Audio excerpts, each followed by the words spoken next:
അദ്ദേഹത്തിന്റെ മുന്നിൽ വരുന്ന എതിരാളിയുടെ പകുതി ശക്തിയും കൂടെ അദ്ദേഹത്തിന് ബാലിക്ക് കിട്ടും. അപ്പൊ നാച്ചുറലായിട്ട് ഹനുമാനും ബാലിയും തമ്മിൽ ഏറ്റുമുട്ടിയാൽ എന്ത് സംഭവിക്കുമായിരിക്കും? നമ്മളൊന്ന് ചിന്തിച്ചു നോക്കി. തീർച്ചയായിട്ടും ഹനുമാൻ പരാജയപ്പെടേണ്ടി വരും. ഇതിലും വലുതായിട്ട് കാണുന്നത് സാക്ഷാൽ പരമശിവന് പോലും ഹനുമാന്റെ മുമ്പിൽ ജയിക്കാൻ കഴിയുന്നില്ല എന്നുള്ളതാണ്. അതായത് ഹനുമാനെ സംബന്ധിച്ച് ലോകത്തിൽ ഒരു ശക്തിക്കും ഹനുമാനെ ജയിക്കാൻ കഴിയുന്നില്ല എന്നുള്ളതാണ്. അതെന്താണ് അദ്ദേഹത്തിന്റെ ആ ശക്തി?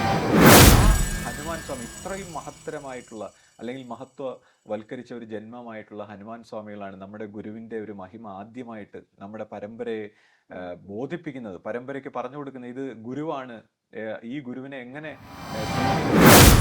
രാമനാമം ജപിച്ചാണല്ലോ ഇത്രയും വലിയ ഒരു അവസ്ഥയിൽ എത്തിയിരിക്കുന്നത്. അപ്പൊ അങ്ങനെയാണെങ്കിൽ നമുക്കും നമ്മുടെ ഗുരുവിന്റെ നാമം ജപിച്ച് പോയാൽ പോരെ? നമുക്ക് അങ്ങനെ ഇപ്പൊ ഒരു ഗുരു ശിഷ്യ പരമ്പര പോലെ പോകേണ്ട ആവശ്യമുണ്ടോ? നമ്മളും ഇത്രയും വലിയ മഹാനായ ഗുരുവിന്റെ ആ നാമം നമ്മുടെ ആശ്രമത്തില് സെക്കൻഡ് ഗുരുവിന്റെ ഒരു കാലഘട്ടമാണല്ലോ ഇപ്പൊ കടന്നു പോകുന്നത്. അപ്പോൾ നമ്മുടെ ഗുരുവിന്റെ കൂടെ ഒരുപാട് വർഷങ്ങൾ ചെലവഴിച്ചിട്ടുള്ള ഒരു ശ്രീ വിനായകൻ എന്ന് പറയുന്ന ഒരാളുണ്ടല്ലോ. പുള്ളി ഇങ്ങനെ പറയുന്നതായിട്ട് ആരോ പറഞ്ഞു ഞാൻ കേട്ടു.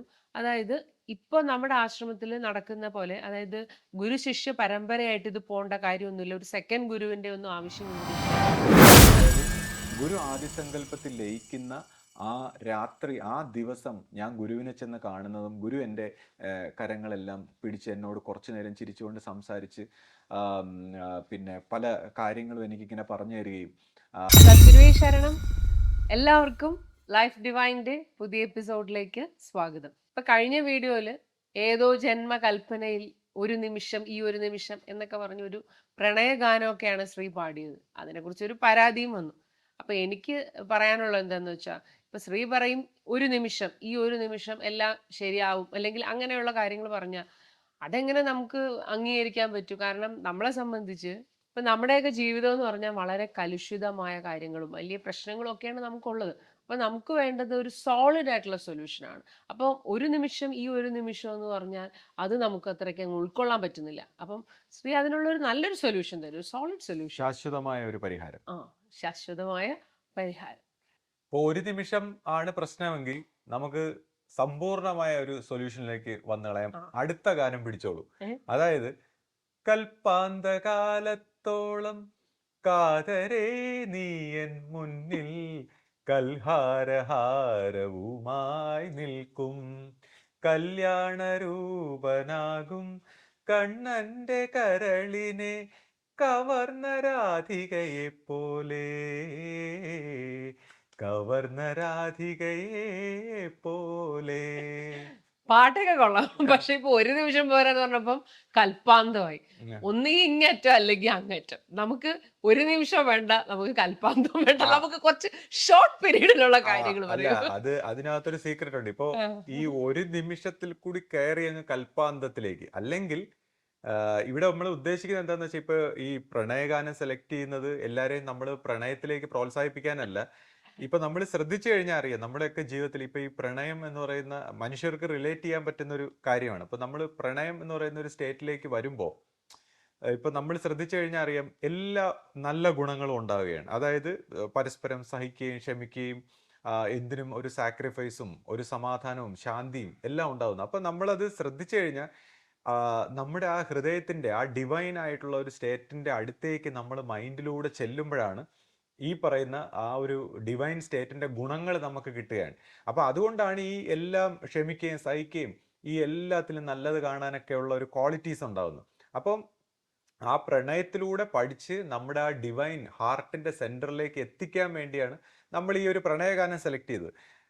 യഥാർത്ഥത്തിൽ ഇപ്പൊ നോർമൽ ആയിട്ടുള്ള ഒരു രീതിയിൽ നമ്മൾ നോക്കിക്കഴിഞ്ഞാൽ, ഇപ്പൊ പ്രണയം എന്ന് പറയുമ്പോൾ നമ്മൾ ഫോൾ ഇൻ ലവ് എന്നാണ് പറയുന്നത്. അതായത് ഈ സ്നേഹത്തിലേക്ക് നമ്മുടെ മനസ്സ് വന്നങ്ങ് സ്നേഹത്തിൽ വീണ് പിന്നെ അങ്ങ് താഴെ സെക്സിലോട്ടൊക്കെ പോയി കഴിയുമ്പോഴത്തേക്ക് അതിൻ്റെ ആ പ്രണയത്തിന്റെ മാധുര്യം എല്ലാം പോയിട്ട് പിന്നെ ഇതേ ആൾക്കാർ തന്നെ പരസ്പരം വഴക്കും ബഹളവും ഒക്കെ ആയിട്ട് മാറുന്നത് നമ്മൾ കണ്ടിട്ടുണ്ട്. പക്ഷെ നമ്മൾ ആധ്യാത്മികതയിൽ പറയുന്ന റൈസ് ഇൻ ലവ്, അതായത് ഭക്തി, ഈ പ്രണയത്തിലേക്ക് വീണങ്ങ് നശിച്ചു പോകാതെ നമ്മൾ ആ പ്രണയത്തിലൂടെ ഉയരുക. അപ്പോൾ ഏതെങ്കിലും ഒരു വ്യക്തി എന്നുള്ളതിനേക്കാൾ ഉപരി നമ്മുടെ ആത്മാവിന്റെ അല്ലെങ്കിൽ നമ്മുടെ ഹൃദയത്തിന്റെ ആ ആനന്ദം, അല്ലെങ്കിൽ ഈശ്വര സ്നേഹം, അല്ലെങ്കിൽ തൻ്റെ ഗുരുവിനോടുള്ള ആ സ്നേഹം കൊണ്ട് സെയിം ക്വാളിറ്റീസ് ഈ നമ്മൾ ആ സ്നേഹം എന്ന് പറയുന്ന ഭാവത്തിലേക്ക്, ഹാർട്ടിൻ്റെ ആ ഭാവത്തിലേക്ക് വരുമ്പോൾ നമുക്ക് ഈ ഒരു ഡിവൈൻ ക്വാളിറ്റീസ് വരുന്നു. അപ്പം ഞാൻ മുൻപുള്ള കഴിഞ്ഞ വീഡിയോസിലൊക്കെ പറഞ്ഞിട്ടുള്ളത് പോലെ നമുക്ക് നമ്മുടെ കംപ്ലീറ്റ് വിഷൻ, ഈ ഹാർട്ടിൻ്റെ വിഷൻ എന്ന് പറഞ്ഞാൽ വളരെ പ്യുവർ ആയിട്ടുള്ള ഒരു വിഷനാണ്. അതായത് എല്ലാ കാര്യങ്ങളും നന്മയോടെ,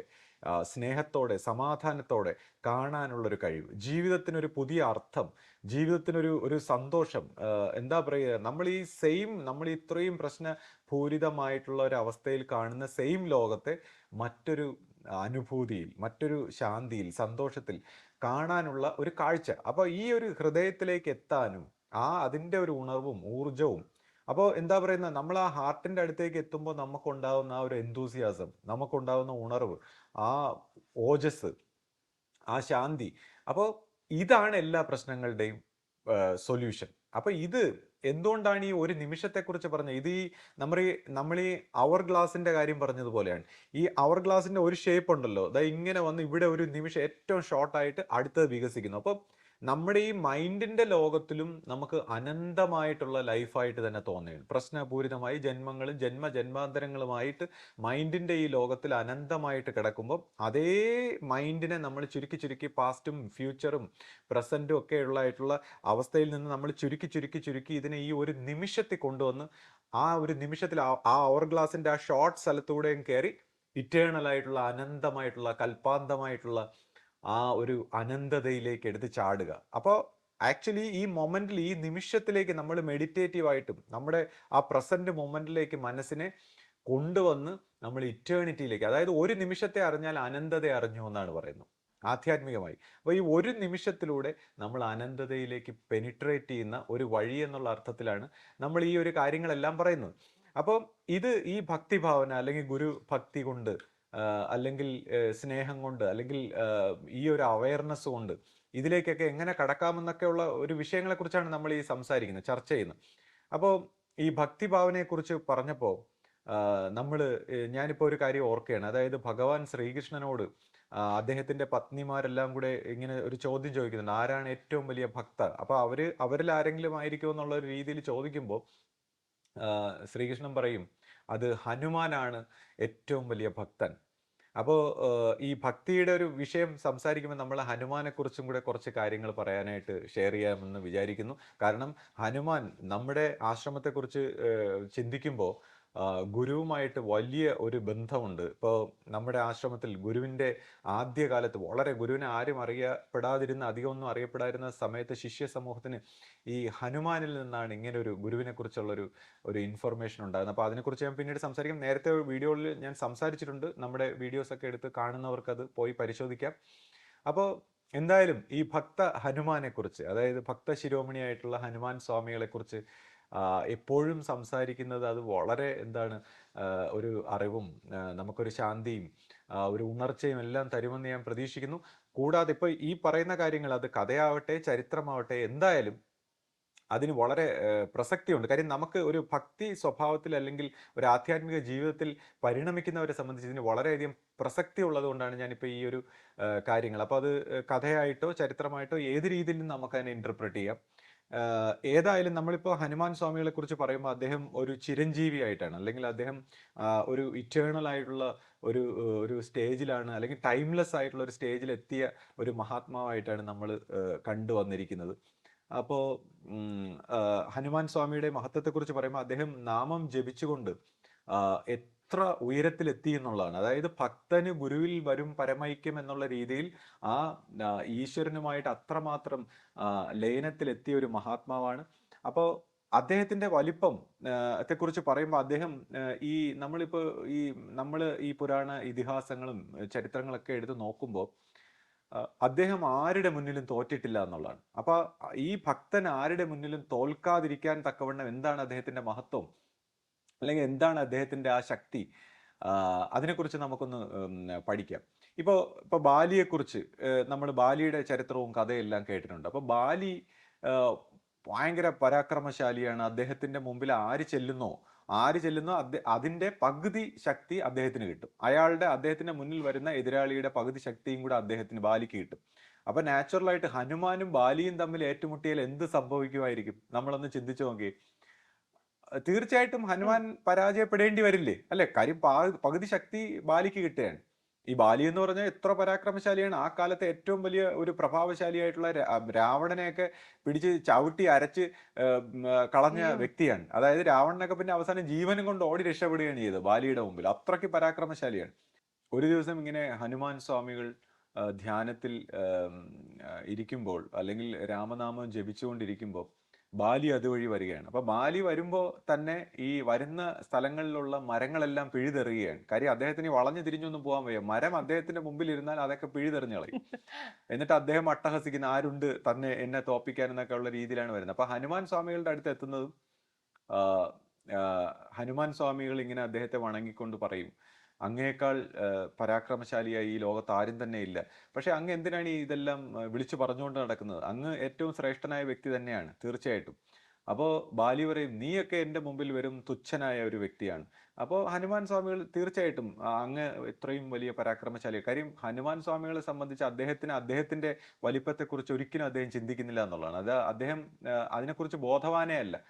അപ്പം ഹനുമാനെ അധിക്ഷേപിക്കുന്നു, അതെല്ലാം അദ്ദേഹം സഹിച്ചുകൊണ്ട് കേട്ടോണ്ടിരിക്കുന്നു.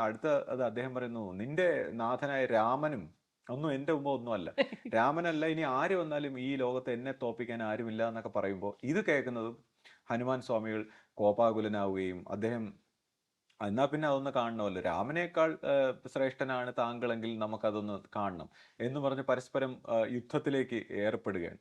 അപ്പോൾ പരസ്പരം അവർ യുദ്ധത്തിലേക്ക് വെല്ലുവിളിക്കുകയും, അപ്പോൾ അന്നേരം വൈകുന്നേരം ആയതുകൊണ്ട് അടുത്ത ദിവസം രാവിലെ സ്റ്റാർട്ട് ചെയ്യാമെന്നുള്ള രീതിയിൽ രണ്ടുപേരും രണ്ട് വഴിക്കായിട്ട് പിരിഞ്ഞു പോവുകയാണ്. അപ്പോൾ ഈ പിന്നെ ബാലിക്ക് ഇങ്ങനെ ബ്രഹ്മാവിൻ്റെയൊക്കെ വരപ്രസാദമൊക്കെ നേടിയിട്ടുള്ള വ്യക്തിയാണ്. അപ്പോൾ പോകുന്ന വഴിക്ക് ഹനുമാനോട് നമ്മുടെ ബ്രഹ്മദേവൻ പ്രത്യക്ഷപ്പെട്ടിട്ട് പറയും, താങ്കൾ അടുത്ത ദിവസം യുദ്ധത്തിന് പോകുമ്പോൾ അങ്ങയുടെ ഒരു 10% ശക്തിയെ കൊണ്ടുപോകാവൂ, ബാക്കി അങ്ങയുടെ രാമപാദത്തിൽ സമർപ്പിച്ചിട്ട് വേണം പോകാൻ, അല്ലെങ്കിൽ അങ്ങേക്ക് അത് തന്നെ ധാരാളമായിരിക്കുമെന്നൊക്കെ പറയുമ്പോൾ പിന്നെ ബ്രഹ്മദേവൻ പറഞ്ഞതുകൊണ്ട് ഹനുമാൻ സ്വാമികൾ പിന്നെ രാമപാദത്തിൽ അദ്ദേഹത്തിന്റെ ശക്തികളെല്ലാം സമർപ്പിച്ച് ഒരു 10% ശക്തിയുമായിട്ട് പോവുകയാണ്. അപ്പോൾ ബാലിയുടെ നേർക്കുനേർ എത്തുമ്പോൾ തന്നെ ഹനുമാൻ സ്വാമികളുടെ 10%-ൽ 5% ശക്തി ബാലിക്ക് കിട്ടുകയാണ്. അപ്പൊ 5% ശക്തി കിട്ടുമ്പോൾ തന്നെ ബാലിയുടെ ശരീരം മൊത്തം വിറയ്ക്കാൻ തുടങ്ങി. ബാലിയുടെ നാഡീ ഞരമ്പുകൾ ചൂടുകൊണ്ട് പൊട്ടിത്തെറിക്കുന്ന പോലെ. അപ്പൊ ബാലി വിചാരിക്കുന്നത്, എന്താ ഇത്, ഇത്രയ്ക്ക് എന്താ ഇത്രയും വലിയൊരു ഊർജം? ഹനുമാൻ സ്വാമികളുടെ 5% ഊർജം കിട്ടിയപ്പോൾ തന്നെ ബാലിക്ക് താങ്ങാൻ വയ്യാതെ അദ്ദേഹം കിടന്ന് വിറയ്ക്കാൻ തുടങ്ങി. അപ്പൊ ഇദ്ദേഹം ഇത് എന്താണെന്ന് അറിയാതെ ഇറങ്ങി ഓടിക്കളഞ്ഞു. അപ്പൊ ബ്രഹ്മദേവൻ പ്രത്യക്ഷപ്പെട്ടിട്ട് പറയും, ഞാൻ ഇന്നലെ ഹനുമാൻ സ്വാമികളോട് ഇങ്ങനെ പറഞ്ഞു, അതായത് നിങ്ങൾ 10% ശക്തിയെ കൊണ്ടുവരാവും, നിങ്ങൾക്ക് ആ 5% പോലും താങ്ങാൻ കഴിയുന്നില്ല, അദ്ദേഹത്തിന്റെ മുമ്പിൽ നിന്ന് ജീവൻ വേണമെങ്കിൽ ഓടി രക്ഷപ്പെട്ടോളൂ, അദ്ദേഹത്തിന്റെ ശക്തിയുടെ 5% പോലും നിങ്ങൾക്ക് താങ്ങാൻ കഴിയില്ല, അതാണ് നിങ്ങളുടെ അവസ്ഥ. അപ്പൊ നിങ്ങൾ അദ്ദേഹത്തിന്റെ ശക്തിയെക്കുറിച്ചൊന്ന് ആലോചിച്ചോളൂ, ജീവൻ വേണമെങ്കിൽ ഓടി രക്ഷപ്പെട്ടോളാൻ പറയും. അങ്ങനെ അദ്ദേഹം ബാലി ഓടി രക്ഷപ്പെടുന്നതായിട്ടാണ്. അപ്പോൾ ഈ ഹനുമാൻ സ്വാമികളുടെ ആ ഒരു അവസ്ഥ എന്താണ് ഒന്ന് ആലോചിച്ച് നോക്കി. അപ്പൊ അടുത്ത ദിവസം പിന്നെ ബാലി വന്ന് മാപ്പ് പറയുന്നതായിട്ടൊക്കെ നമ്മൾ കാണുന്നുണ്ട്. അപ്പം ഈ ശക്തി, ഈ ഭക്തി, അതാണ് അദ്ദേഹത്തിന്റെ ആ വലിപ്പം. പിന്നെ മറ്റൊരു അവസരത്തിൽ ഇപ്പൊ ഈ പുരാണ കഥകളിലെല്ലാം എല്ലാവരുടെയും അഹങ്കാരം ശമിപ്പിക്കുന്നത് ശ്രീകൃഷ്ണനെ പോലുള്ള മഹാത്മാക്കളെല്ലാം ഈ ഹനുമാനുമായിട്ട് ബന്ധപ്പെടുത്തിക്കൊണ്ടാണ്. ഇപ്പൊ ഒരവസരത്തിൽ ഈ കഥയാണ്, ഇതെല്ലാം കഥയാണെങ്കിൽ ഇതിനകത്ത് നമുക്ക് കുറെ കാര്യങ്ങൾ പഠിക്കാനുണ്ട്. ഇപ്പോ ഗരുഡനോട് ഹനുമാൻ സ്വാമിയെ ഒന്ന് വിളിച്ചുകൊണ്ട് വരാൻ പറയും. അപ്പോൾ ഗരുഡൻ വരുമ്പോൾ, ഗരുഡൻ സർവശക്തനാണ്, ഇതിനേക്കാൾ വലിയ അവർക്കെല്ലാം മനുഷ്യരൂപത്തിൽ വരാൻ കഴിയും. അപ്പോൾ ഏറ്റവും ശക്തനായിട്ടുള്ള ഗരുഡൻ വന്ന് ഹനുമാൻ സ്വാമിയോട്, രാമനാമം ജപിച്ചുകൊണ്ടിരിക്കുന്ന സ്വാമിയോട് പറയും, ഭഗവാൻ ശ്രീകൃഷ്ണൻ വിളിക്കുന്നു, അങ്ങ് വരണമെന്ന് പറയും. അപ്പൊ അദ്ദേഹം പറയും, ശ്രീകൃഷ്ണൻ വിളിക്കുമ്പോൾ ഞാൻ എന്തിനു വരണം, പിന്നെ അങ്ങ് പൊക്കോളാൻ പറയും. പക്ഷേ ഗരുഡൻ ചോദിക്കും, നിങ്ങൾ വിളിച്ചില്ലെങ്കിൽ എനിക്ക് നിങ്ങളെ പിടിച്ചു കൊണ്ടുപോകേണ്ടി വരും. കാര്യം ഞാൻ അറിയാമോ, ഞാൻ ഏറ്റവും ശക്തനായ ഈ ഭഗവാനെ തന്നെ സ്വയം താങ്ങിയെടുത്തുകൊണ്ട് പോകുന്ന ഈ ബ്രഹ്മാണ്ഡ കടാഹങ്ങളെ മൊത്തം ഉൾവഹിക്കാൻ ശക്തിയുള്ള ഒരാളാണ് ഞാൻ, എന്നേക്കാൾ ശക്തനായ ആരും തന്നെ ഇല്ല, നിങ്ങൾ മര്യാദയ്ക്ക് എൻ്റെ കൂടെ വരൂ എന്ന് പറയുന്നതും ഹനുമാൻ സ്വാമികൾ ചിരിച്ചുകൊണ്ട് വാലുകൊണ്ട് ഗരുഡനെ ചുറ്റിയെടുത്തങ്ങ് എറിഞ്ഞളയും. അപ്പൊ അത്രയ്ക്ക് നിസ്സാരമായിട്ടാണ് കൈകാര്യം. അപ്പൊ ഇത് കണ്ട് വളരെ വിഷമിച്ച് നാണം കെട്ട് ഗരുഡൻ ഇങ്ങനെ ശ്രീകൃഷ്ണനോട് ഒന്ന് പറയും, അദ്ദേഹത്തിനെ വിളിച്ചിട്ട് വരുന്നില്ല എന്നുള്ള കാര്യം പറയുമ്പോൾ എന്താണ് ശ്രീകൃഷ്ണൻ പറയും, ഓഹോ അങ്ങനെയാണല്ലേ, അപ്പോൾ ഒരു കാര്യം ചെയ്യൂ, ഈ പിന്നെ ശ്രീരാമൻ വിളിക്കുന്നു എന്ന് പറയൂ എന്ന് പറയും. അങ്ങനെ ഇദ്ദേഹം ഗരുഡൻ വീണ്ടും വിഷമിച്ചുകൊണ്ട് വളരെ വിനീതനായി വന്ന് പറയും, ഭഗവാൻ ഹനുമാനോട് പറയും, ഈ ശ്രീരാമനാണ് വിളിക്കുന്നതെന്ന് പറയുമ്പോഴത്തേക്ക് പെട്ടെന്ന് ഹനുമാൻ സ്വാമികൾ ഇങ്ങനെ കണ്ണു തുറന്നു, ഓ ശ്രീരാമൻ. അപ്പോൾ നമ്മൾ ഈ കാര്യം പറയുമ്പോൾ നമ്മളും വളരെ ഇമോഷണൽ ആയി പോകും. അപ്പോൾ നമ്മുടെ അദ്ദേഹത്തിന്റെ കണ്ണുനീരുകളെല്ലാം ഇങ്ങനെ ധാരധാരയെ ഒഴുകുകയും അദ്ദേഹം ശ്രീരാമൻ വിളിക്കുന്നു എന്ന് പറഞ്ഞ് അപ്പോൾ തന്നെ എഴുന്നേറ്റ് വരികയാണ്. അങ്ങനെ വരുമ്പോൾ ഈ സുദർശന ചക്രം, അതായത് അതും മനുഷ്യരൂപത്തിൽ ഇങ്ങനെ നിൽക്കുകയാണ്, ശ്രീകൃഷ്ണന്റെ വാതിൽക്കൽ ഇങ്ങനെ നിൽക്കുകയാണ്. അപ്പോൾ ഹനുമാൻ വരുമ്പോൾ എനിക്ക് രാമനെ കാണാനായിട്ട് വന്നു എന്ന് പറയുമ്പോൾ സുദർശന ചക്രം പറയും, രാമനൊന്നും ഇവിടെ ഇല്ല, നിങ്ങൾ പൊയ്ക്കോളൂ, ഇവിടെ എന്തിനാണ് വന്നതെന്നൊക്കെ പറഞ്ഞ് ചോദിക്കുമ്പോൾ വീണ്ടും അവിടെ ഒരു തർക്കം ഉണ്ടാവുന്നു. അപ്പോൾ ഹനുമാൻ സ്വാമികൾ പറയും, എനിക്ക് പോണം, എന്നെ രാമൻ വിളിച്ചിരിക്കുകയാണ്, എനിക്ക് പോയേ പറ്റൂ. അപ്പോഴത്തേക്ക് അദ്ദേഹം വീണ്ടും തടുക്കുകയാണ്. അപ്പോൾ സുദർശന ചക്രം പറയും, ഞാൻ ഏറ്റവും പവർഫുൾ ആയിട്ടുള്ള വെപ്പണാണ്, എന്നെ തടുക്കാൻ ലോകത്തിലെ ഒരു ശക്തിക്കും കഴിയില്ല എന്ന് പറഞ്ഞുകൊണ്ട് ഹനുമാന് നേരെ ഇത് കറങ്ങി കറങ്ങി ഇങ്ങനെ ചെല്ലുമ്പോൾ ഹനുമാൻ വാ തുറന്ന് ഈ സുദർശന ചക്രത്തെ അങ്ങ് വിഴുങ്ങുന്നതായിട്ടും പിന്നെ എന്നിട്ട് ശ്രീകൃഷ്ണ ഭഗവാന്റെ അടുത്ത് ചെല്ലുന്നതും ശ്രീരാമനെ കാണുന്നതും.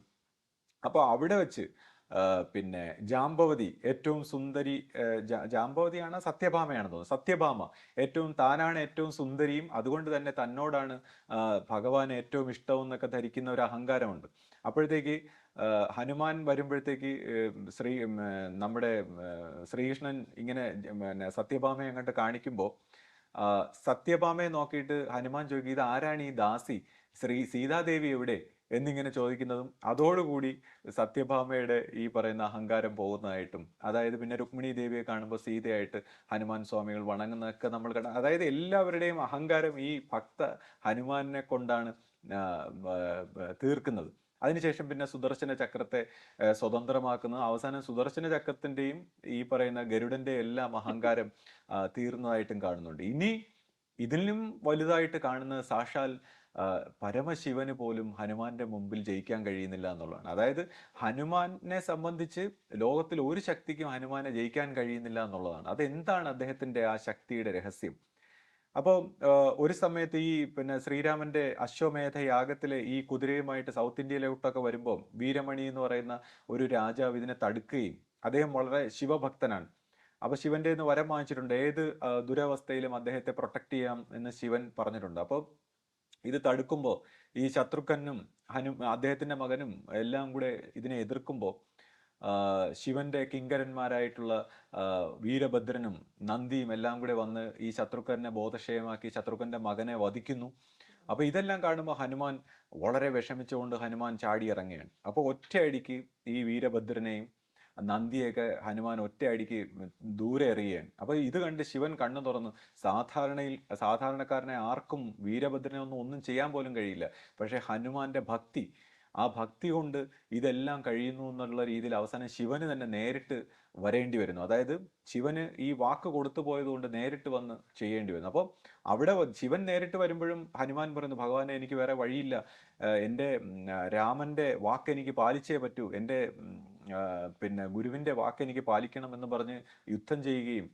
ഇപ്പൊ ഏറ്റവും ശക്തിമത്തായിട്ടുള്ള ഒരു വെപ്പണായിട്ടാണ് നമ്മൾ പാശുപതാസ്ത്രത്തെ കാണുന്നത്. അപ്പോൾ പാശുപതാസ്ത്രം പ്രയോഗിക്കുമ്പോൾ പോലും ഹനുമാന്റെ മുമ്പിൽ ഇതൊന്നും വിലപ്പോകുന്നില്ല. അവസാനം ദ്വന്ദ്വയുദ്ധത്തിന് പിന്നെ ക്ഷണിക്കുകയും ശിവനെ ശിവന്റെ നെഞ്ചിൽ ഇടിക്കുമ്പോൾ അവസാനം ശിവൻ ബോധരഹിതനാകുന്നതായിട്ട് പോലും കാണിക്കേണ്ടി വരുന്നു എന്നുള്ളതാണ് പുരാണത്തിൽ. അവസാനം പിന്നെ എന്താണ് നമ്മുടെ ശത്രുഘ്നൻ ബ്രഹ്മാസ്ത്രം പ്രയോഗിക്കുന്ന, അവസാനം ശ്രീരാമൻ വരുന്ന ഒക്കെ ആയിട്ടുള്ള. അപ്പം പരമശിവന് പോലും ഹനുമാന്റെ മുമ്പിൽ ജയിക്കാൻ കഴിയുന്നില്ല. പരമശിവനേക്കാൾ ഉപരിയായിട്ടുള്ള ഒരു യുദ്ധ വീരന്മാരെ നമ്മൾ നമ്മുടെ പുരാണങ്ങളിലൊന്നും കണ്ടിട്ടില്ല. അപ്പോൾ ഇത്രയ്ക്ക് മഹത്തരമാക്കി ഹനുമാനെ തീർത്തത് അദ്ദേഹത്തിന്റെ ആ നാമജപവും അദ്ദേഹത്തിന്റെ ആ ഭക്തിയുമാണ്. അപ്പോൾ ഇത് നമ്മൾ ഭക്തി സ്വഭാവത്തിൽ വളർന്നു വരുന്നവർക്കെല്ലാം എന്താണ് വളരെയധികം മോട്ടിവേഷൻ നൽകുന്ന ഒരു ജീവിതമാണ് ഈ ഹനുമാൻ സ്വാമിയുടേത്. അപ്പോൾ നമ്മുടെ ആശ്രമത്തിൽ ഞാൻ നേരത്തെ പറഞ്ഞു, ഇപ്പോൾ എന്താണ് ഈ ശ്രീരാമന്റെ കാലഘട്ടത്തിൽ വന്നിരുന്ന ഒരു യോഗ ഭ്രഷ്ടനെ ഇങ്ങനെ ഇന്ന് എനിക്ക് നശിപ്പിക്കാൻ കഴിയുന്നില്ല, അത് കലിയുഗത്തിൽ വരുന്ന ഒരു മഹാത്മാവിനാൽ നശിപ്പിക്കപ്പെടും എന്നിങ്ങനെ പറഞ്ഞതായിട്ടും, അപ്പൊ അതൊക്കെ ദർശന സ്വഭാവത്തിൽ ഇങ്ങനെ കണ്ടതായിട്ടും ഹനുമാൻ സ്വാമി ആ ഒരു ശക്തി വിശേഷത്തെ ഒരു ഗുരുവിൻ്റെ അടുത്ത് എത്തിക്കാമെന്ന് പറഞ്ഞ് ഇവിടെ വന്ന ഒരു ചരിത്രമൊക്കെ ഞാൻ ഇതിനു മുമ്പ് മറ്റു വീഡിയോകളിൽ സംസാരിച്ചിട്ടുണ്ട്. അപ്പോൾ ആ ഹനുമാൻ സ്വാമി ഇത്രയും മഹത്തരമായിട്ടുള്ള അല്ലെങ്കിൽ മഹത്വവൽക്കരിച്ച ഒരു ജന്മമായിട്ടുള്ള ഹനുമാൻ സ്വാമികളാണ് നമ്മുടെ ഗുരുവിൻ്റെ ഒരു മഹിമ ആദ്യമായിട്ട് നമ്മുടെ പരമ്പരയെ ബോധിപ്പിക്കുന്നത്, പരമ്പരയ്ക്ക് പറഞ്ഞു കൊടുക്കുന്നത്. ഇത് ഗുരുവാണ്, ഈ ഗുരുവിനെ എങ്ങനെ സ്വീകരിക്കണമെന്ന് പറയുന്നതും, എങ്ങനെ നിങ്ങൾ ഇതിനെ ഭക്തിയോടെ കാണണം അല്ലെങ്കിൽ ഈ ഗുരുവാക്കുകൾ അനുസരിക്കണം എന്നെല്ലാം നമ്മളെ പരമ്പരയെ പഠിപ്പിക്കുന്ന ഈ ഹനുമാൻ ആ ഒരു കോൺഷ്യസ്നെസ്സിൽ നിന്നുള്ള അറിയിപ്പുകളാണ്.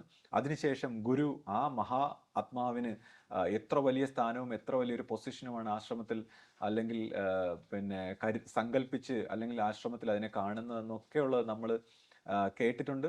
അപ്പോൾ ഇതെല്ലാം നമുക്ക് വളരെ എപ്പോഴും എക്കാലത്തും ഓർമ്മിക്കാൻ പറ്റുന്ന വളരെ സന്തോഷവും ഭക്തിയും ആനന്ദവും ഒക്കെ നൽകുന്ന ഒരു ചരിത്രമാണ്. ഇപ്പോ ഹനുമാൻ തന്നെ രാമനാമം ജപിച്ചാണല്ലോ ഇത്രയും വലിയ ഒരു അവസ്ഥയിൽ എത്തിയിരിക്കുന്നത്. അതെ. അപ്പൊ അങ്ങനെയാണെങ്കിൽ നമുക്കും നമ്മുടെ ഗുരുവിന്റെ നാമം ജപിച്ച് പോയാൽ പോരെ? നമുക്ക് അങ്ങനെ ഇപ്പൊ ഒരു ഗുരു ശിഷ്യ പരമ്പര പോലെ പോകേണ്ട ആവശ്യമുണ്ടോ? നമ്മളും ഇത്രയും വലിയ മഹാനായ ഗുരുവിന്റെ ആ നാമം നമ്മളും ജപിച്ചാൽ പോരെ? അതെ.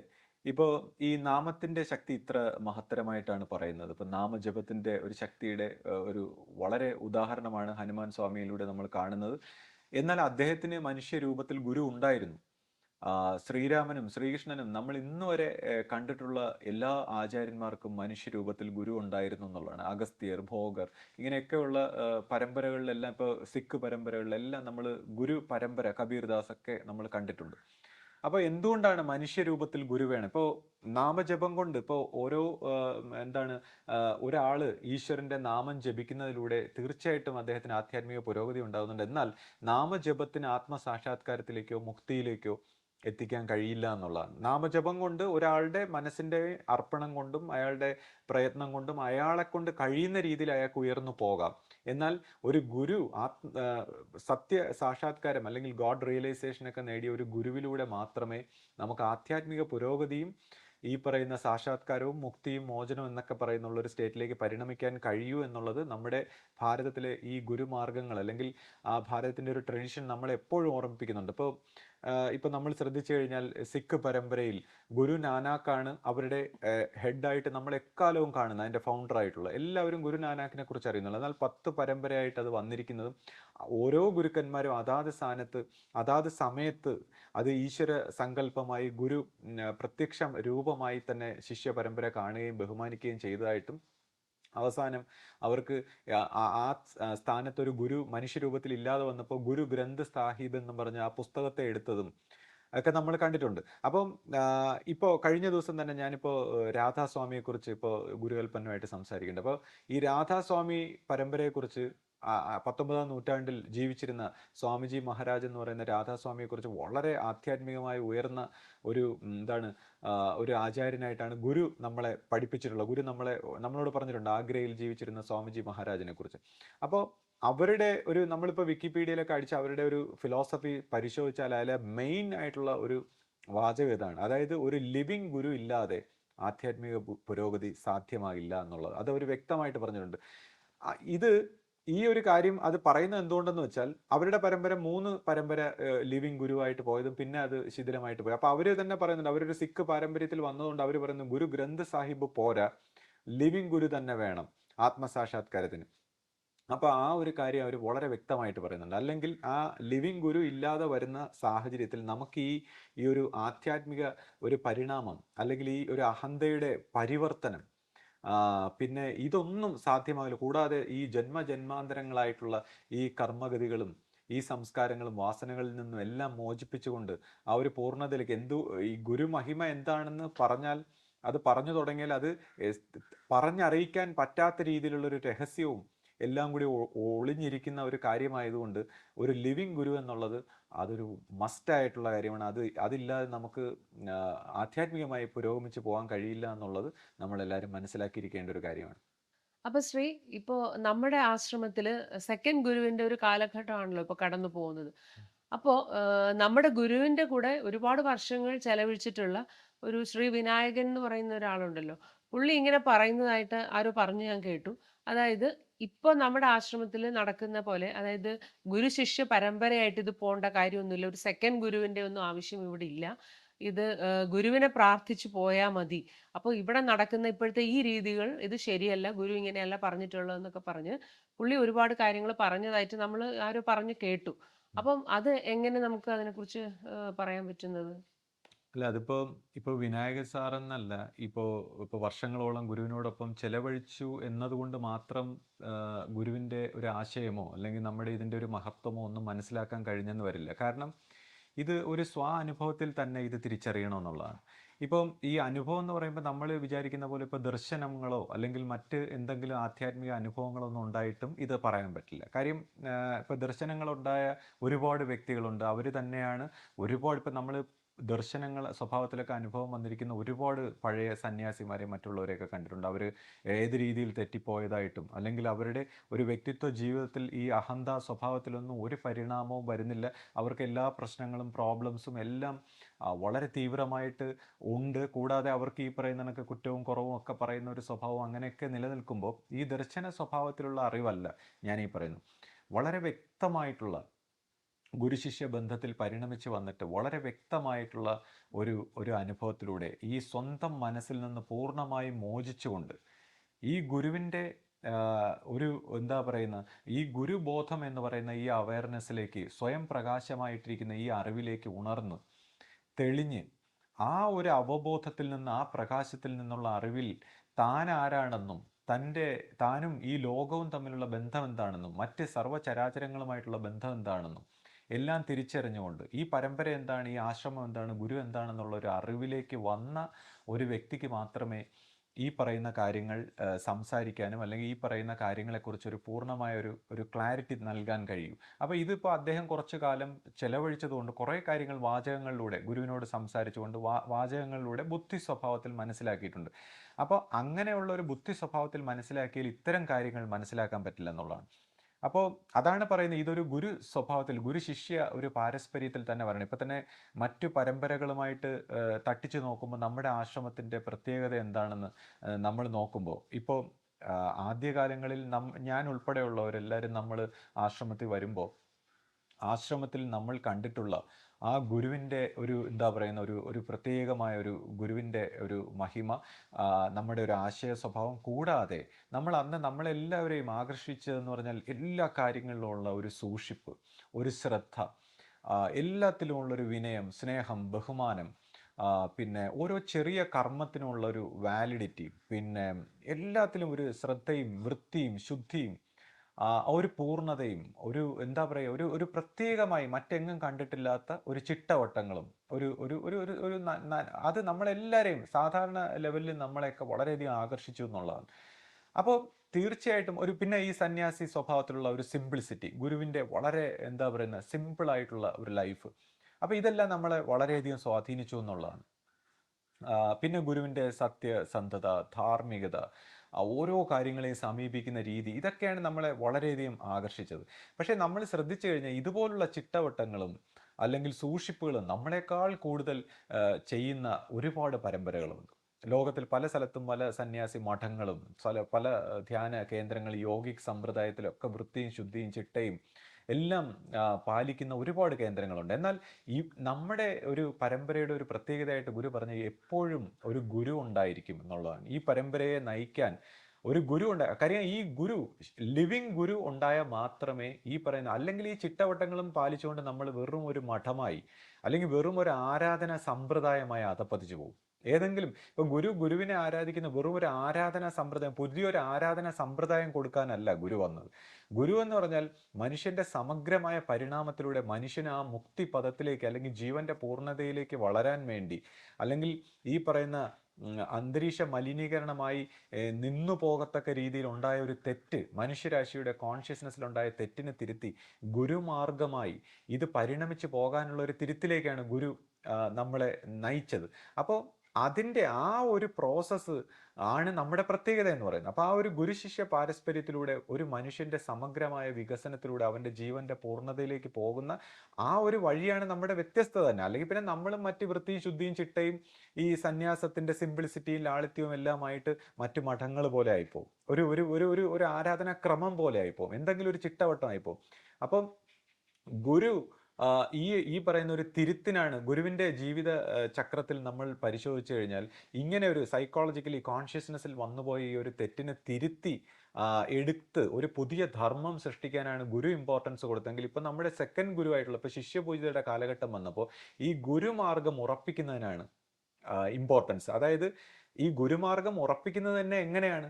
അതായത് ഗുരുവിനോടൊപ്പം ഉണ്ടായിരുന്ന ഒരു നല്ല വിഭാഗം വ്യക്തികൾ ഈ പറയുന്ന ഇതിനെ ബുദ്ധിപരമായിട്ട് സിംപ്ലിസിറ്റിയും ഈ എക്സ്റ്റേണൽ ആയിട്ട്, അതായത് ഗുരുവിൽ നിന്ന് പഠിച്ചിട്ടുള്ള എക്സ്റ്റേണൽ ആയിട്ടുള്ള ഈ ചിട്ടവട്ടങ്ങളും ഈ പിന്നെ സൂക്ഷിപ്പുകളും മറ്റ് കാര്യങ്ങൾ മാത്രം വെച്ചുകൊണ്ട് ഒരു ആരാധനക്രമമായി അധപ്പതിപ്പിക്കുമായിരുന്ന സാഹചര്യത്തിൽ അവരിൽ നിന്നും രക്ഷിച്ചുകൊണ്ടാണ് ഈ ഗുരുമാർഗം ഉറപ്പിക്കേണ്ടത്. അതായത് ഇങ്ങനെ നമ്മുടെ പരമ്പരയിൽ തന്നെയാണ് നമുക്ക് ശത്രുക്കൾ ഉണ്ടായിപ്പോയത്. അതായത് ഇതിനെ വെറും ഒരു സമ്പ്രദായം, എന്തെങ്കിലും ഒരു പുതിയൊരു ആരാധനാ സമ്പ്രദായം, അല്ലെങ്കിൽ ഒരു ചിട്ടവട്ടങ്ങൾ, അല്ലെങ്കിൽ ഒരു പുതിയൊരു മതം, അങ്ങനെ അങ്ങ് അധപ്പതിപ്പിക്കാതെ എലൈവായിട്ടുള്ള ജീവന്റെ പരിണാമമായിട്ടുള്ള ഈ ഗുരുമാർഗത്തെ ഉറപ്പിക്കാനാണ്. അപ്പൊ നമ്മളിൽ നിന്ന് തന്നെയാണ് നമ്മളെ രക്ഷിക്കേണ്ടത് ഗുരുവിന്. അപ്പൊ രണ്ടാമത്തെ ഗുരുവിന് രക്ഷിക്കേണ്ട ഈ പഴഞ്ചൻ രീതിയിലേക്ക് എന്താണ് ഈ പുതിയ പഴയ എന്താണ് പുതിയ കുപ്പിയിൽ പഴയ വീഞ്ഞ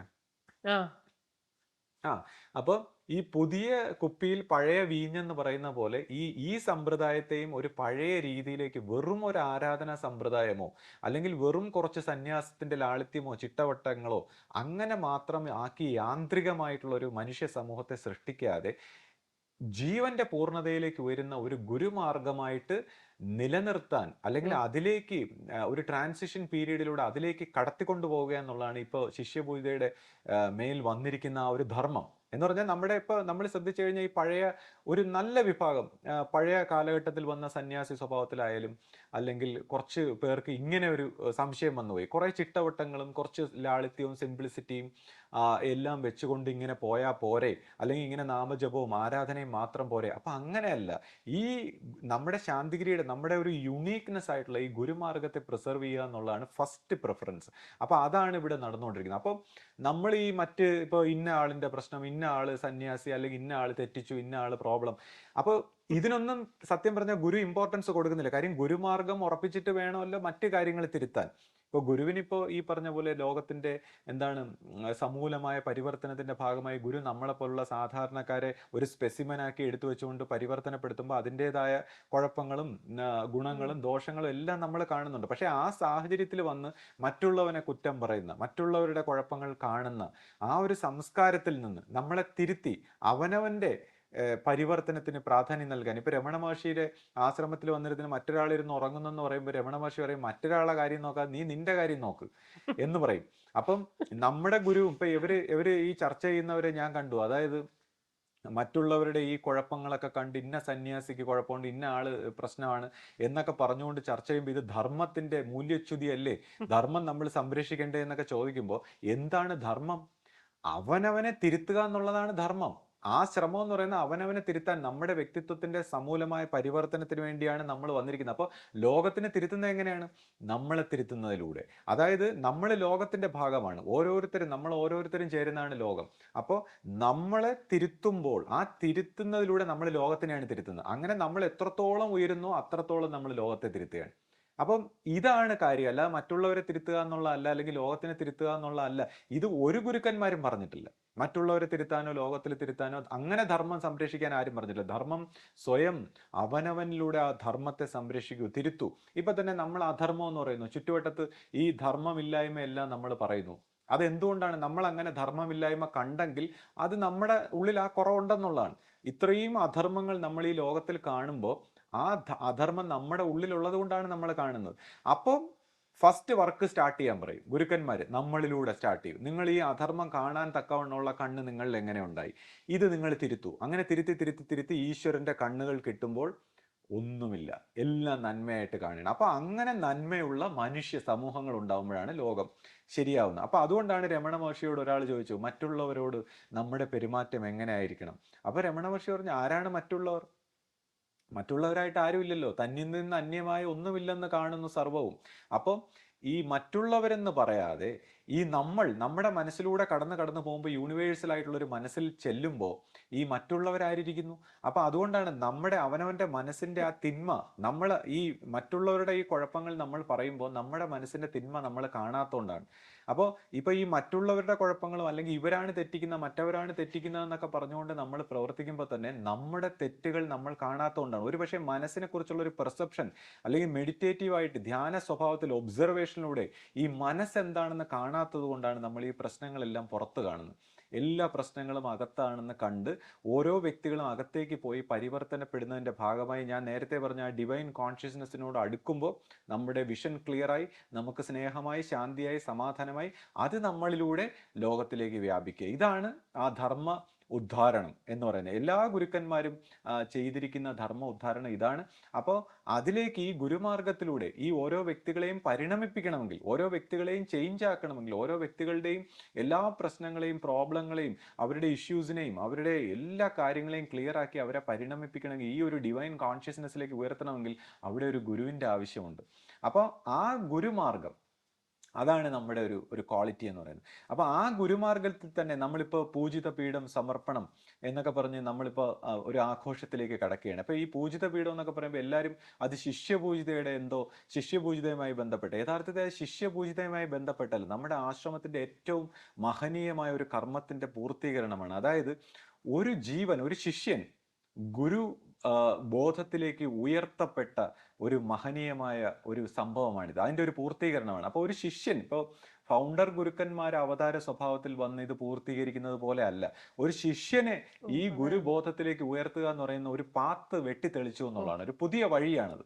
അപ്പം ഈ പുതിയ വഴി ഒരു സംസ്കാരമാണത്. ഇപ്പോൾ പ്രകൃതിയിലെല്ലാം എന്താണ്, ഒരാൾ നടന്നു പോയി കഴിഞ്ഞാൽ ഒരു വഴിയായി കഴിഞ്ഞു, ഒരു സംസ്കാരമായി കഴിഞ്ഞു, അതിനെ അനേകം പേർക്ക് അതിലെ സഞ്ചരിക്കാനുള്ള ഒരു വഴിയാണ്.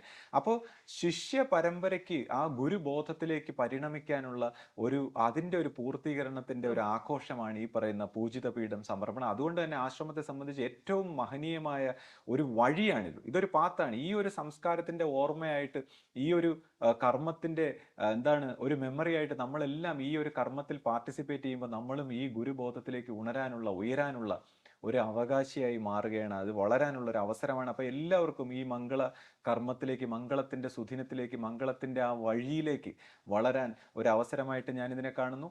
അപ്പോൾ എല്ലാവരും ഞാൻ അതിലേക്ക്, ആ ഒരു സർവ്വ മംഗള സുദിനത്തിലേക്ക്, അതിൻ്റെ ഓർമ്മയിലേക്ക് ക്ഷണിക്കുന്നു.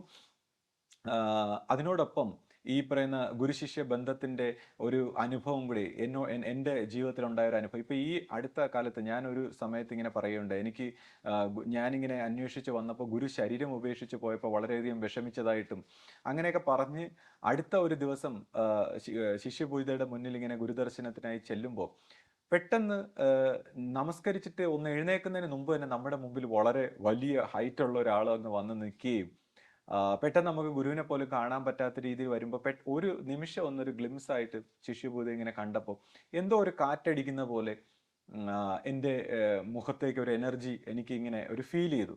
പക്ഷെ എന്തോ ഒരു ഇൻഫർമേഷനാണ്, എന്തോ ഒരു അറിവാണെന്ന് എനിക്കത് മനസ്സിലായി. പക്ഷേ എന്താണെന്ന് നമുക്ക് നമ്മുടെ ബുദ്ധിയിൽ അത് ഇന്റർപ്രറ്റ് ചെയ്യാൻ പറ്റുന്നില്ല. ഈ സ്ഥലത്താണ് നമ്മൾ ഈ സ്വപ്നങ്ങളുടെ പ്രാധാന്യം. അതായത് ഞാൻ എൻ്റെ ജീവിതത്തിൽ പലപ്പോഴും ഈ രാവിലെ 3 മണിക്ക് 4 മണിക്ക് ഇടയ്ക്ക് ഉള്ള ഒരു സമയത്ത് ഗുരുവുമായിട്ട് ബന്ധപ്പെട്ട ഒരുപാട് സ്വപ്നങ്ങൾ കണ്ടിട്ടുണ്ട്. അപ്പം ആ സ്വപ്നങ്ങളെല്ലാം ഒരു തിരിച്ചറിവായിരിക്കും, അല്ലെങ്കിൽ എന്തെങ്കിലും ഇൻഫർമേഷൻ ആയിരിക്കും, അറിവായിരിക്കും. ഈ സ്വപ്നങ്ങളുടെ പ്രത്യേകത എന്ന് പറഞ്ഞാൽ ഇത് നമ്മൾ റിയൽ ആയിട്ട് അനുഭവിച്ചതിനേക്കാൾ സോളിഡ് ആയിട്ടുള്ള ഒരു ക്ലാരിറ്റിയാണ് നമ്മുടെ കോൺഷ്യസ്നെസ്സിൽ തരുന്നത്.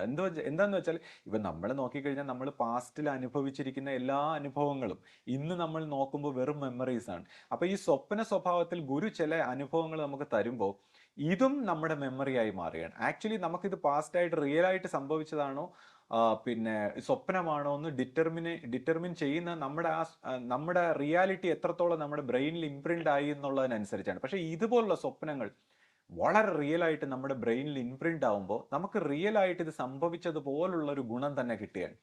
അപ്പൊ ഞാനിങ്ങനെ അടുത്ത ദിവസം ഒരു സ്വപ്നത്തിൽ ഇങ്ങനെ കാണുകയാണ്. അതായത് ഗുരു ആദിസങ്കല്പത്തിൽ ലയിക്കുന്ന ആ രാത്രി, ആ ദിവസം ഞാൻ ഗുരുവിനെ ചെന്ന് കാണുന്നതും ഗുരു എൻ്റെ കരങ്ങളെല്ലാം പിടിച്ച് എന്നോട് കുറച്ചു നേരം ചിരിച്ചുകൊണ്ട് സംസാരിച്ച് പിന്നെ പല കാര്യങ്ങളും എനിക്കിങ്ങനെ പറഞ്ഞു തരികയും എൻ്റെ മുൻ ജന്മവുമായിട്ട് ബന്ധപ്പെട്ട ഒരു കാര്യം പറയുകയും എന്നിട്ട് ഇന്ന രീതിയിൽ ഇങ്ങനെയാണ് അങ്ങനെയാണെന്നൊക്കെ കുറച്ച് കാര്യങ്ങൾ എന്നോട് ഇങ്ങനെ പറഞ്ഞു തരികയും അതിനുശേഷം എന്നെ വളരെ സന്തോഷത്തോടെ യാത്ര അയക്കുന്നതും ഞാനിങ്ങ് പുറത്തോട്ടിറങ്ങുന്നതും ഗുരു ഇങ്ങനെ ചുമച്ചുകൊണ്ട് ആ വിയോഗവുമായി ബന്ധപ്പെട്ട രംഗങ്ങളൊക്കെ ഞാൻ കാണുകയാണ്. അപ്പോൾ എനിക്ക് ഗുരുവിനെ ഒന്ന് കാണാൻ പറ്റിയെന്നുള്ളതാണ്. അപ്പോൾ അത് ടൈം ട്രാവൽ പോലെ പിറകോട്ട് പോയോ, അതോ എന്താ നമ്മുടെ ചില രഹസ്യമായിട്ട് നമ്മുടെ ജീവന്റെ ഒരു ഭാവത്തിലേക്ക് ഗുരു നമ്മളെ ആ ഒരു ഇൻഫർമേഷനിലേക്ക് എത്തിച്ചതോ? ഇപ്പോൾ ഒരു സമയത്ത് ഗുരു ശരീരത്തിൽ ഉണ്ടായിരുന്ന സമയത്ത് ഞാനും അമ്മയും ഒക്കെ ചെല്ലുമ്പോൾ ഗുരു ഒരു ദിവസം പറഞ്ഞു, ഇങ്ങനെ നിങ്ങൾ എല്ലാവരും കുടുംബവുമായിട്ട് എന്നെ വന്ന് കാണണം, എനിക്ക് നിങ്ങളോട് കുറച്ച് കാര്യങ്ങൾ സംസാരിക്കാനുണ്ട്. അപ്പോൾ ആ സമയത്ത് നമ്മളങ്ങനെ എല്ലാവരും കൂടി ഒരുമിച്ചൊക്കെ ചെന്നെങ്കിലും പല സമയത്തും അത് കാണാൻ കഴിയാത്ത ഒരു സാഹചര്യം ഉണ്ടായി. അപ്പോൾ പിന്നെ ഗുരു ആയുസങ്കല്പത്തിൽ ലയിച്ചതിന് ശേഷം നമുക്ക് അങ്ങനെ കാണാൻ പറ്റില്ല. ഒരുപക്ഷെ ആ ലാസ്റ്റ് എന്നെ വിളിച്ച് കണ്ടതുപോലെ എനിക്കൊരു അനുഭവം. അതായത് ശിഷ്യപൂജയിൽ നിന്ന് ഈ ഒരു ഗുരുദർശന സമയത്തെല്ലാം നമുക്ക് ആ ഗുരുവിനോട് തന്നെ നമ്മളെ അടുപ്പിക്കുന്നതും അല്ലെങ്കിൽ നമ്മുടെ ജീവന്റെ രഹസ്യങ്ങളിലേക്കൊക്കെ വളർത്തുന്നതും ഇത്തരത്തിലുള്ള അനുഭവങ്ങളും ശാന്തിയിലേക്കും സമാധാനത്തിലേക്കും ഒക്കെ നമ്മളെ വളർത്തിയെടുക്കുന്നത് ഈ ഗുരു ശിഷ്യ ആ ഒരു ബന്ധത്തിലൂടെയാണ്. അപ്പം ഇവർ ഈ ഗുരു ശിഷ്യ ബന്ധത്തിനെ കുറിച്ച് ഈ എതിർപ്പ് പ്രകടിപ്പിക്കുന്ന ഒരു സ്വഭാവം ഉണ്ടായത് ഇപ്പോൾ ഒരു പക്ഷേ ഈ ഗുരു എന്ന് പറയുമ്പോൾ നമ്മൾ പൊതുവെ ചിന്തിക്കുന്നത് എന്താന്ന് വെച്ചാൽ, ഇപ്പോൾ ഗുരുവിൻ്റെ ഈ ബയോളജിക്കൽ ഓർഗാനിസം, നമ്മുടെ ഈ ബയോളജിക്കലായിട്ടുള്ള ബോഡിയും മൈൻഡും, അതിനെയാണ് നമ്മൾ പൊതുവെ ഇപ്പോൾ ഗുരുവിൻ്റെ ആ ബയോളജിക്കലായിട്ടുള്ള ബോഡിയും മൈൻഡും ചേർന്നിട്ടുള്ള അതിനെയാണ് ഗുരുവെന്ന് പൊതുവെ ധരിക്കുന്നത്. പക്ഷെ ഗുരുവെന്ന് ഗുരു പോലും പറഞ്ഞിട്ടുള്ള ആ ബോധത്തെയാണ്, ആ ആത്മബോധത്തെ, ആ പരമാത്മ ആ ചൈതന്യത്തെയാണ്. ആ ബോധം ഈ ബയോളജിക്കൽ ഓർഗാനിസത്തിനെയും മൈൻഡിലൂടെയും നമുക്ക് അനുഭവപ്പെട്ട അതേ ആ ബോധം ഇപ്പോൾ പുതിയ ഒരു എന്താണ് ശരീര മനസ്സുകളിലൂടെ പരമ്പരയെ നയിച്ചുകൊണ്ടിരിക്കുന്നു എന്നുള്ളതാണ്. അപ്പൊ ഈ ഗുരുബോധമാണ് എക്കാലവും ഈ പരമ്പരയെ നയിക്കാൻ ഉണ്ടാവും എന്ന് ഗുരു നമുക്ക് വാഗ്ദാനം തന്ന, അല്ലാതെ വ്യക്തികളെ കുറിച്ചല്ല. അപ്പൊ നമ്മൾ ഈ വ്യക്തികളിൽ അധിഷ്ഠിതമാണ്. നമ്മൾ നമ്മുടെ പഞ്ചേന്ദ്രിയങ്ങളും ഈ പറയുന്ന ഇൻഫർമേഷനും അറിവും എല്ലാം വെച്ച് ജാഗ്രത് ബോധത്തിലെ ഒരു അറിവും വെച്ചിട്ട് നമ്മൾ വ്യക്തികളിൽ കേന്ദ്രീകൃതമാകുന്നു. പക്ഷെ ഗുരു എന്ന് പറഞ്ഞ എക്കാലം ഇവിടെ ഗുരു ഉണ്ടാകും എന്ന് പറഞ്ഞ ഈ ഒരു ആ പരമാത്മ ചൈതന്യത്തിന്റെ അവബോധമായിരിക്കുന്ന യഥാർത്ഥ ഗുരു, ആ ഗുരു ഇവിടെ എക്കാലവും നമ്മളെ നയിക്കാൻ അല്ലെങ്കിൽ ഈ ഗൈഡൻസ് ആയിട്ടുണ്ടാവും എന്നുള്ളതാണ്. അപ്പം ഈ കാര്യങ്ങളെല്ലാം നമ്മൾ മനസ്സിലാക്കി. ഇപ്പോൾ ഭഗവാൻ ഈ നമ്മുടെ ഈ ഹനുമാൻ സ്വാമികളുടെ കഥകൾ നേരത്തെ നമ്മൾ പറഞ്ഞതുപോലെ അദ്ദേഹം എത്ര എളിമയോടുകൂടി തൻ്റെ ഗുരുഭക്തിയിൽ മുഴുകി ജീവിക്കുന്നു.